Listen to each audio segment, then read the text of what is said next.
Guys.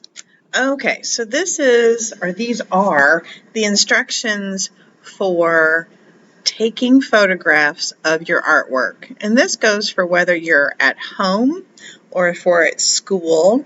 So I'll go through some of these here just to clarify what's going to help you out the best for a grade at the end. Step 1. So if you're in the studio, we'll place our artwork up on an easel in the classroom so that the artwork is vertically sort of in front of us.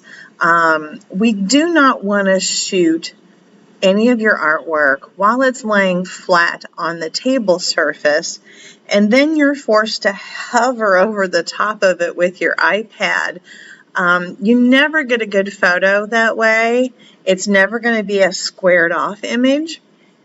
It'll look distorted, and this becomes very important when you're working with depth or the illusion of it. And you will always create your own shadow, because every time you hover your iPad over the top of a flat piece of work, you're creating a shadow of your drawing. So I can't get a clear view of your values or the lights and darks that you've used because it's been corroded by your shadow. So we hang our work up. Now, if you're at home, you don't have an easel. So hang it on like a fridge, refrigerator, or any other flat surface. You can use things like magnets. Like in my little picture here, I've used magnets and I've put them off as far as I can to the edge of the paper to kind of eliminate their view as much as possible. Another option is you could take a little bit of like clear Scotch tape, roll it and put it on the back of the picture. Never put tape on the front of your artwork, but on the back, just tack it for a short enough time on a wall, paneling, or a refrigerator, a flat surface, so you can hang to take the picture temporarily. Step 2, make sure those lights are on in the room. Daylight is nice, but sometimes depending on the time of day in which you're finishing, you need to have a little bit more light. And as you stand in front of the artwork, if you find that you're creating your own shadow, or if the light's behind you, might have somebody else's kind of above your head or above your shoulder, hold a flashlight. Make sure that your artwork has some natural surrounding light so that we can see what's going on. Step 3, you have to make a logical decision as to whether your artwork seems to be more horizontal or vertical, because that's going to require you to hold your iPad differently when you shoot.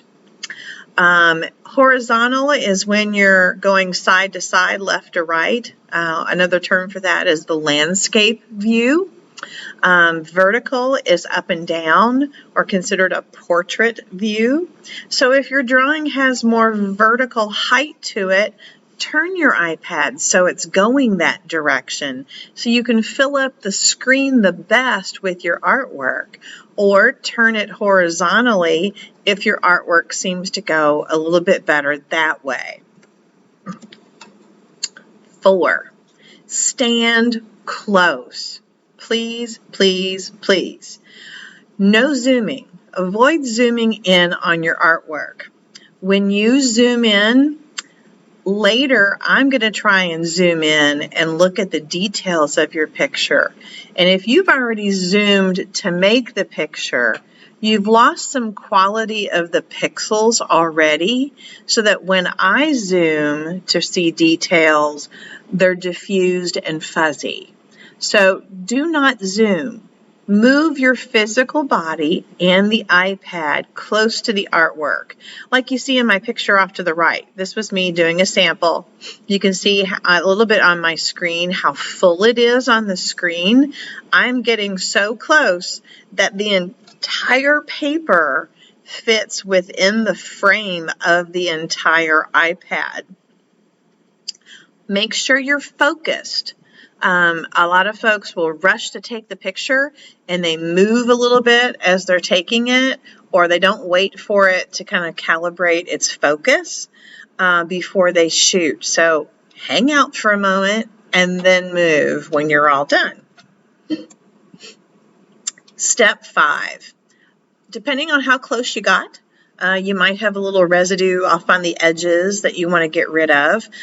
In my case, I was trying to kind of crop closer to my paper, the paper's edge, and I was able to take out one of the little magnets up on top. I couldn't get the other one, not without sacrificing a shape, so I didn't want to do that. But get, as close to the edge of your canvas or paper area. And the crop tool is there in photos. Like when you go to look at your photos, your camera roll, you have the edit option. And at the very bottom left, you'll see the little crop tool.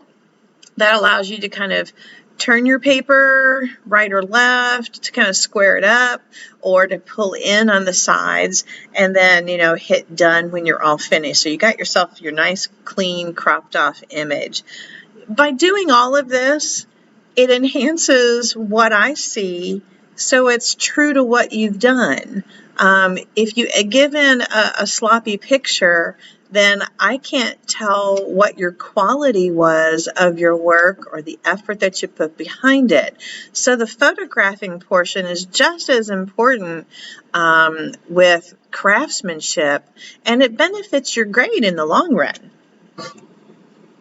Step 6. Once we're done, when we got the perfect picture, the way you want it, it represents you and your artwork, then it's off to Schoology to upload it into your assignment.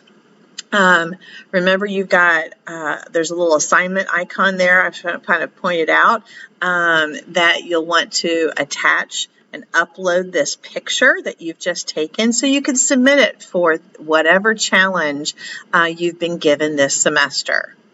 If you have any questions, you can always email me or ask me.